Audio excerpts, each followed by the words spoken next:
you had asked who are the people who are going to thrive when it comes to electrical vehicles and so on, the names that you would have given are very different from the names that you're talking about now, for example. Right? So I don't have any research to back me up on this, but what you put down there, I don't know whether you intended to put it down as like, these are twin challenges. I don't think so. There's one challenge, but then the opportunity that you have is there's a next generation that's going to be thinking differently, that might be able to come in there and might be able to sort out. Of course, it helps, incredibly helpful that you have someone who's very open-minded and say, no, I don't want business to be done exactly the way I did it 30 years ago. It helps a lot. But the next generation has that ability to give something. Right. Okay, questions in 30 seconds. So before that, Mr. Munjal, so suppose you were a young Brij Mohanlal Munjal. Okay, since you've researched the book and him as an author, what would you have done differently in the context of electric mobility? And would you have responded earlier? Probably yes, because he was a pioneer in that sense. He was also a bit of an adventurer, because like I said, returning a license without knowing whether you get it back. When we went for the partnership with Honda, by the way, we had gone looking for a scooter partnership. They offered us motorcycles. He called my uncle from Japan, from Tokyo, saying, Om Prakash, this is what they're saying. My uncle got very worried, saying, but this won't do. He said, don't worry, isko bhi chala lenge.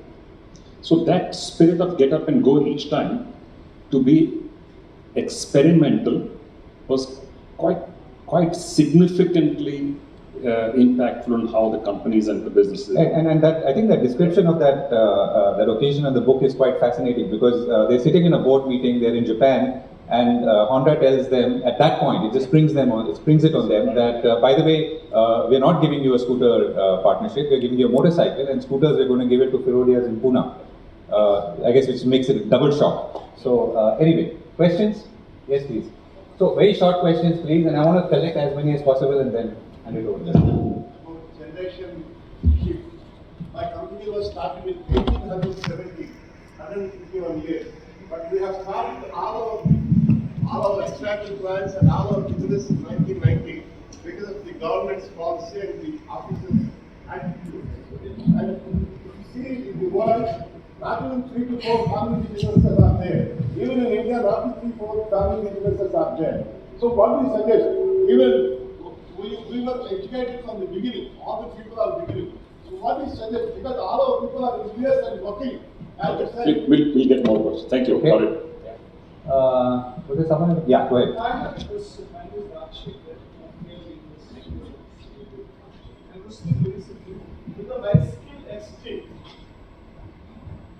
My question is very simple. Will the bicycle extinct, or is it going to be invisible in the urban area, or is it going to be the poor man's aeroplane?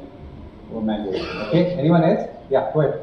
So, with respect to existential threats that the world is facing, I would like to know from you, sir, is there any research work going on in your company or in the area? Because our students are making small projects in our college, and unfortunately, we are not able to get funds. Got it. In India, what we have is in academia. No, got it. Just please keep the questions if you don't mind. Yeah, sure. Thank you. Yeah, I'll just complete. Yes, sir. Yeah.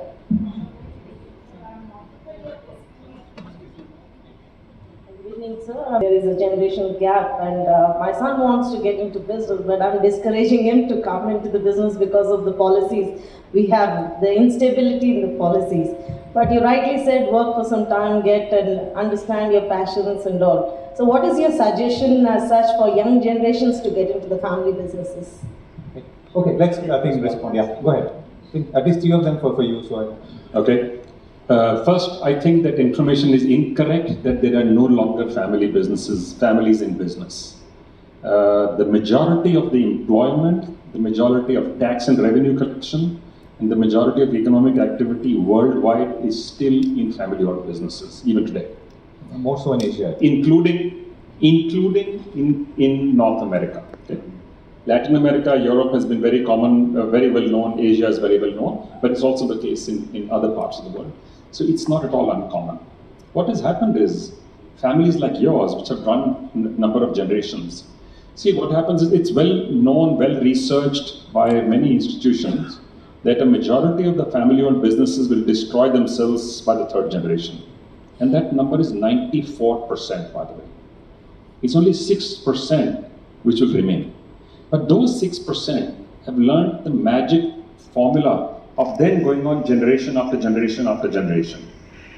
The one big distinctive thing, Shobana alluded to this, was understanding the distinction between ownership and management. In a large number of cases, it's very diffused, especially in small businesses. People are not able to create this distinction, and that can become a serious hurdle as companies and businesses grow. So if you understand that, there is a whole host of other things, of course, but that's, I think, is the one big key. The understanding that if this is my asset, I own this, my value and wealth lies in this business. So